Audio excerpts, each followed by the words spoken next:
Did you know that caregivers, the cornerstone of our healthcare system, provides 90% of community care, frequently without being recognized? Explore how Team CarePal's AI-driven platform is reshaping caregiving, highlighting these overlooked heroes and their journey.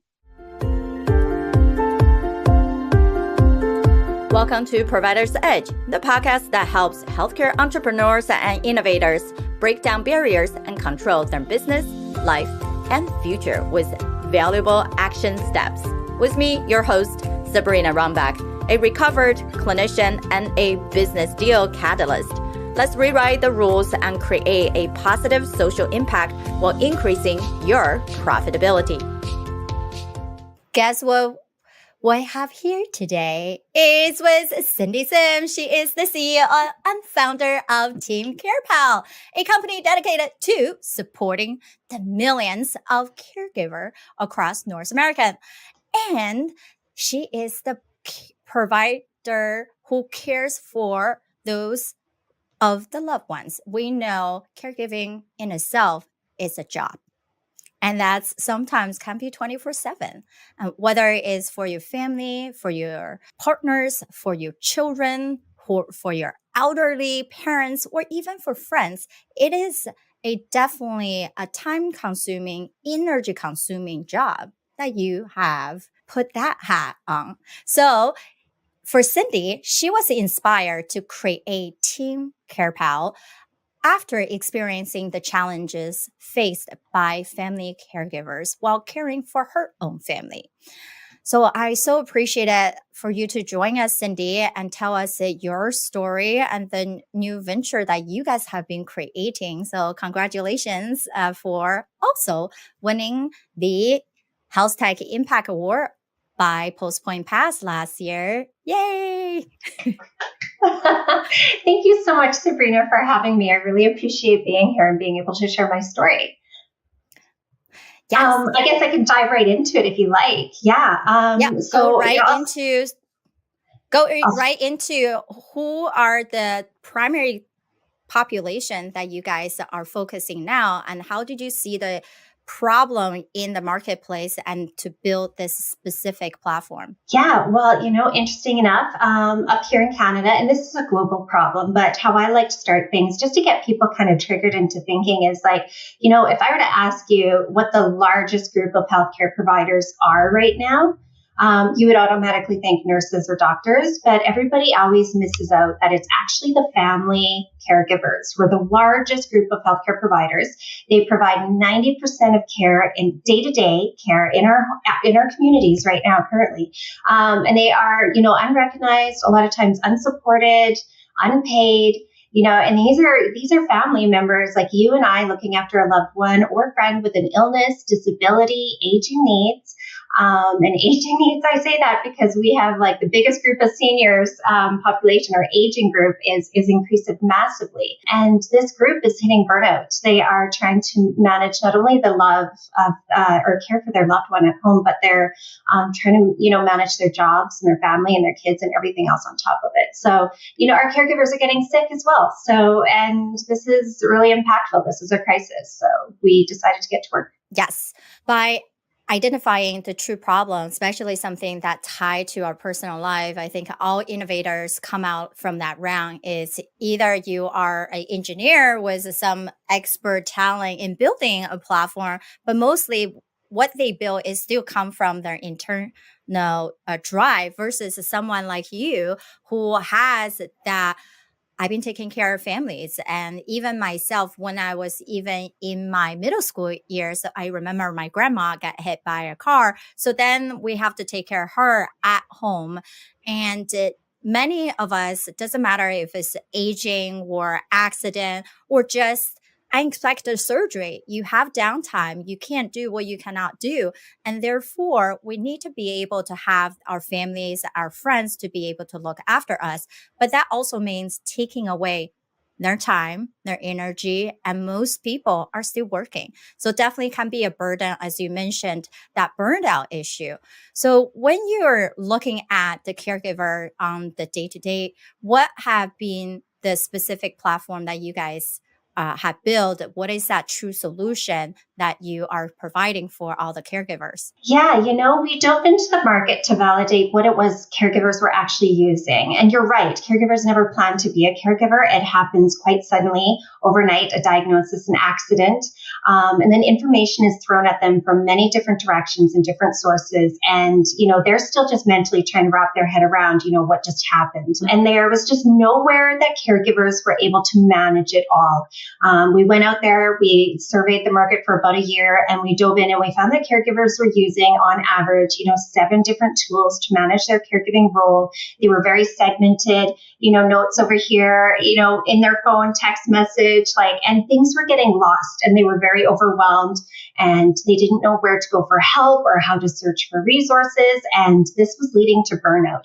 And we know when caregivers burn out, their loved ones start to suffer. They end up possibly being institutionalized, rehospitalization starts to happen, things get dropped.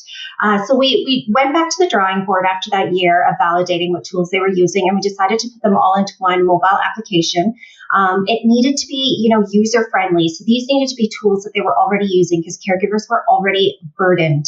And so things, have that look and feel like a Facebook social feed where their family and friends can get together and support one another. There's your calendar that you normally use on your phone, messaging and those types of things. One of the biggest things in there, though, that we're really focusing on is leveraging the power of AI and machine learning. Right now, caregivers have no idea where to go for resources or support. So, we're leveraging AI to send them those customized supports based on their loved one's condition and their location, which is really exciting. So it'll be sent right to them in the application. The other thing that we're monitoring is their burnout levels. So, there's this great self-assessment tool in there where caregivers can monitor their burnout levels based on their hours of care they provide. We know, when a caregiver provides 5 hours of care per week, that might be totally manageable. When they start to provide that 20 hours or more, things start to really shift for the caregiver. And this is where they start to hit that burnout. They have to leave their job or go down part-time. They hit that financial insecurity and they themselves start to get mentally and physically, ill. And so based on these burnout levels, we're going to, again, leverage that AI to send them those, tips and tricks and supports for their mental health and send them those resources in their areas. And then, we got really excited about, all these cool little data sets in there because I'm like a forward thinker. I very much know that being proactive in our healthcare attributes to positive health outcomes, better quality of life, and it's just all in all cheaper. So, we did a machine learning feasibility study, and we learned that, with our data sets, there was some really great modeling we could do to pull patterns from. And so we're looking to be able to predict caregiver burnout and prevent it ahead of time. And so we launched that solution on the app stores last summer, which was really, really excited. So that was kind of phase 1 of Team CarePal. But yeah, we've just launched phase 2 as well. So we're really excited. Yay, congrats. So it seems like the platform both is be able to track how much caregiving you are providing and your mental status. So just like anybody, if we're not functioning at our best, then we're not giving our best. And we don't even have to give our best. It just gives something. So you can even thinking about the quality of care that you're delivering. If you're exhausted, you're not in the right status to be able to have that empathetic conversation with your loved one. They can sense it. They can sense the burden, the stress that you have. And then in turn, sometimes we know elderly people, as well as any patients, they feel like I don't want them to be a burden. Therefore, they sometimes don't even want to ask for help, even though you're there to provide it. So definitely can be a double-edged sword if we're being caregivers are not actually in a place to provide the care we need to. And it's such a great idea for you guys to be able to track proactively for people to recognize the symptoms so they can take some proper self-care while they are providing care for others. Now, with your AI machine platform that allocate resources to tracking care and tracking the patients. What has been some of the biggest wins for you? I know everyone, right? As we build the entrepreneur journey, there's ups and downs. So what are some bigger wins that you guys have achieved so far? Yeah, just the technology that is coming out in this space. I mean, it is a game changer. When we were first initially looking at doing the project, I mean, we've been working on this for a few years now. There was a lot more hurdles to go through. But, with ChatGPT and these new natural language processing coming out to market, making things super easy. It's just been very exciting. And, we have a lot of support up here in Canada, a lot of doctors, a lot of cheerleaders in our corners. So to build out the database has been challenging, but a lot more streamlined than what we could have ever hoped, because we know that this is such a pain point for caregivers.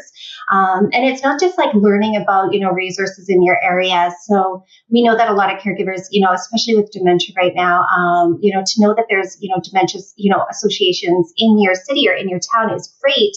But a lot of people aren't, caregivers aren't educated as well. So we also get to train our Chat GPT model on some really cool tips and tricks for caregivers, but also for their loved one that they're managing. So we're hoping to really, really make an impact in this space. That's amazing. So are you guys currently wanting to expand outside of Canada, or you already done that, or where do you think you guys are headed? Yeah, absolutely. So our Team CarePal app is actually on the app stores globally. So if you speak English, you can download it. Because we knew that caregivers, there's a lot of long distance caregivers. Families are no longer just staying in one town. I mean, I have a brother who lives in Sweden. Like, we have families all over the place. So it was really important that all the families can come onto one application together to help manage the care of their loved one and actually support one another, and to kind of keep all of the aspects of care in one place. So we are definitely expanding into the US. Another thing that Team CarePal has done is we've set up navigators across Canada, and we already have some in play down in the USA. So if you're a caregiver and you're using our application, we'll be able to show you where there's navigators in your area that you can connect to, and they will help you with the next steps of your caregiving journey. So we're super excited about that as well. Again, it's really, this is such a crisis moment across the globe that it's an all hands on deck. And we really wanted to support all the organizations that are already out there doing amazing things. And we just want to connect them to our caregivers as well. Exactly. There are so many people are fixing the issue with the care delivering system. So therefore, with a senior care longevity and caregiving space is growing bigger and bigger. And with our generational changes and people start leaving the workforce, right? The baby bloomers, and they do need to be cared for. And therefore, having a platform like you guys can really help them to find resources.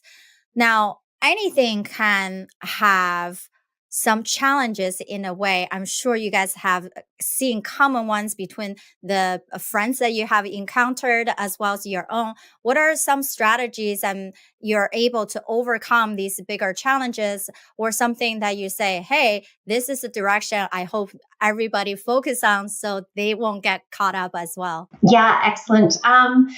So we know one of the biggest challenges that we face with our mobile application is that, caregivers don't recognize themselves as caregivers.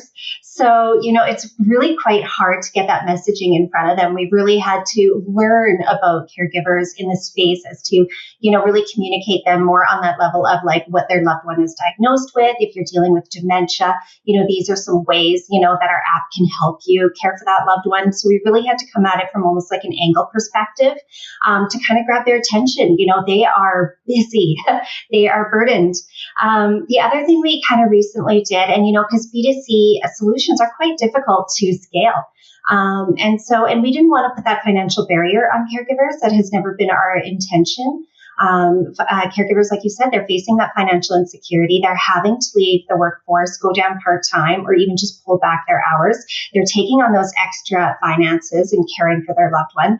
And so the idea that we would, charge them for it, it just didn't sit well with us. So after we did our health economic model last year to really showcase the effectiveness that we would have, on a healthcare system, on the caregiver's health and well-being. It was really interesting that came out of that. Like just as an idea, just here in Alberta, here in Canada, if we were to reduce caregiver burnout by 20%, we would save our healthcare system in this province alone $3.5 billion just in that year.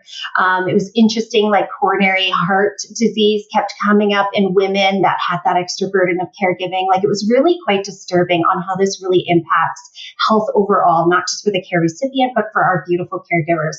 But the other side of thing you talk about, like the employment piece, and I'll kind of touch on that. We started realizing, with our health economic model that we can actually showcase the effectiveness that we could have from an employer standpoint on their organization just by providing Team CarePal to all of their employees. So we can customize a model to showcase the effectiveness we have as far as like how many, hours we can retain for them, how many employees we can, or how many hours of productivity we can get back and how many employees we can retain for them. Because you're right, like we are talking about our biggest group of in the workforce is about to retire. So not only are we losing that group, but now we have to care for that group. And our healthcare system is already finite. Resources are thin, and it's really going to land on, us to look after them. And this includes our employers. So if they really want to, keep their employees, they're going to have to start paying attention and start offering some supports. And Team CarePal is a great option. So what I'm hearing you say is that your primary market resource is connecting with larger employers to be able to support that. So then individual caregiver doesn't have to pay out of pocket. And a way to subsidize the platform's cost is employee benefit. And as they can list out on keeping the amazing employees that they have so they don't lose it into missing extra amount of days to take care of their family. And now your entire workflow for that person is in a gap and everybody else have to take it on. And we know replacing an employee is very costly in itself. So that seems to be a great point for you guys to tap into. Any other organization that you have thought about in be able to subsidize the revenue generation side? Yeah, excellent question. And so when we launched our beta, because we were working with a lot of stakeholders, our solution is very co-designed by caregivers and our stakeholders. So we had a lot of beta, we had a lot of discussion with a very diverse group of people. And we were, home care companies, long-term care companies, everybody in this space, from even churches who are trying to connect with their homebound members. This touches everyone. Like we know 1 in 4 Canadians right now, and I know this same down in the US, is a caregiver. And in less than 10 years, it's going to be 1 in 2. So this is impacting every single space. So when we got together and talked to our stakeholders, we launched our beta, we gave them our app. And because they wanted more than just to share it, they were needing to connect to caregivers. So currently right now at this time, especially up here in Canada, we didn't recognize caregivers in our healthcare system. And so, that's starting to change now. We need to start implementing that and bringing caregivers into the care team. And so, we launched this beta, we gave them our application to all these, different organizations and said, like, if we could build you out a platform, a software, that would connect to the app, what would you use it for? Like, how would you support families and caregivers? And it was super cool. They gave us an incredible amount of feedback on all these different features. And so we literally built this caregiver management relationship system where any organizations, if you're to look, say, at the long-term care space right now, we know that caregivers are still providing 30% of care, even in long-term care. We know up here in Canada, our long-term care is finite. Like in Saskatchewan, you're not even going to get a bed. So the wait lists are massive. That now they're starting to do these day programs to, because a lot of places, a lot of people have, that loved one with dementia, 80% of them are, and there's nowhere to put them. And so long-term care homes, we have in Saskatchewan, can use our CRM to provide families with the application, and they can connect to them and bring them into the care planning and monitor their burnout and help support them with resources. They can survey them. They can use things like social prescribing, which is huge. They can help navigation-wise. Like there's just so many great and beautiful ways to connect to families and support them. The other pain point is, when a loved one leaves the hospital and gets discharged. More often than not, they are now being discharged earlier and earlier. Our hospitals are full. and the loved one ends up going home. And without that extra support that you can give the family, that ends up being in a re-hospital admission, like they end up back in the ER.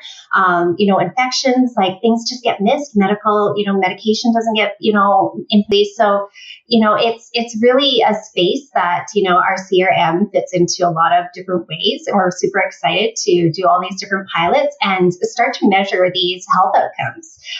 So we are expanding our health economic model to showcase the effectiveness that we would have in a healthcare setting, like connecting nurse practitioners to family to help monitor, from a remote way. And there's just lots of really cool different things going on. So that's another solution we just launched a few weeks ago. It is on our website. We have a lot of solopreneurs in that space that we really support, that do a lot of like coaching with caregivers and have memory cafes, or they work with big groups of families that have a loved one with dementia. And a lot of them, provide their own kind of courses and whatnot. So they can actually implement and send these courses through the CRM right into the caregiver's application. So it's a super fun tool that we've created. Yes, I definitely hear you on the piece of transitional care. And I still practice medicine in cardiothoracic surgery 1 week out of the month. And we get dinged, especially a big program. We get dinged if people come back to us within 30 days after discharge. And sometimes it's because improper education, they have no idea. They're not monitoring their vitals at home. And they just thought, oh, I'm just taking the medication, and not thinking, actually, I do want you to check your blood pressure twice a day. Do you remember, or the caregiver have to remember? Did you track what the number is? Did you have a system that some of them are great at Wi-Fiing or Bluetoothing the data directly into a caregiver tracking system and remote monitoring system? In the US, the government also supports that round. So what I'm hearing is amazing things of the government level is supporting both our caregiver and patients from that remote side. Now is really about how to better leverage these technologies for all of our caregivers and our patients. And knowing that there are many solutions, find the ones that work best for them, best for us, so we can continue to work the best, show up as a valued member of the society as we carry out our professional work, as well as someone who has this amazing relationship with your own family, your care ones, because they're sick. And then sometimes it doesn't even have to be acute illness. It's these chronic, the mental health ones you talk about, and these chronic disease with diabetes, hypertension, all these things that people are struggling. And sometimes if we're not able to capture that early, that's when things fester into something bigger deal. So as we all need these community support, how can our audience who are healthcare leaders listening to the podcast be able to support you guys? Yeah, currently right now we're looking to do pilots. One of the barriers we face being, a for-profit up here in Canada is that, the public system and non-for-profit system doesn't necessarily like to play nice with a for-profit system. Canada's great for, doing pilots and grants and everything, but they're very slow to integrate these amazing solutions into the care plan. And then we also face as another barrier is, the overwhelm of hospitals and, healthcare organizations. And this is a global thing. We talked Australia and UK and whatnot, and this isn't just in Canada. This is all over. So, we're really looking for that healthcare system or healthcare organization that is really wanting to change the game, like you said, on being proactive. Those are the people that we want to meet with, talk to, and lay out plans with, and measure those health outcomes, and look at the data that's already been done. Like we know, even just by doing like frailty assessments regularly, through Team CarePal in the community, we can catch those things really early on and implement rehabilitation very early. And that's going to prevent a lot of negative health outcomes down the road. So that's, who we're really focusing on working with, is those that are ready to be proactive and actually, measure the data and create a solution that will actually be sustainable. Exactly. Everything is about sustainability, not just a quick solution that may be working today, but what about next month, next year. We have to be able to have something that we can use over and over again. And that system has to continue to adapt with societal, environmental changes to be able to support all of us. So I so appreciate you, Cindy, for sharing your amazing platform for both the prevention and burnout for caregiver to go to the resources, and now helping really thinking about employment, right? Like how do we serve people for that continuous support? All the entrepreneurs who have hundreds of employees, how do you keep them satisfied?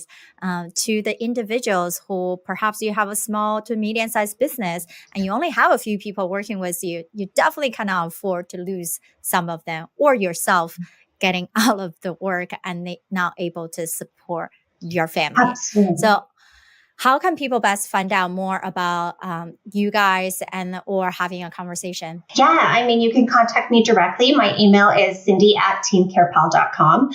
You can check out our website, teamcarepal.com as well. There's an incredible amount of information there. We're, I think, on all the social media channels. Just reach out to us. I live and breathe this. This is what I do, and I'm not going to stop until we've made a huge impact. So I so appreciate you. I love your mission. And everyone, go check them out. And if you have any input, ideas, pilot, please reach out to Cindy for that. Until next time.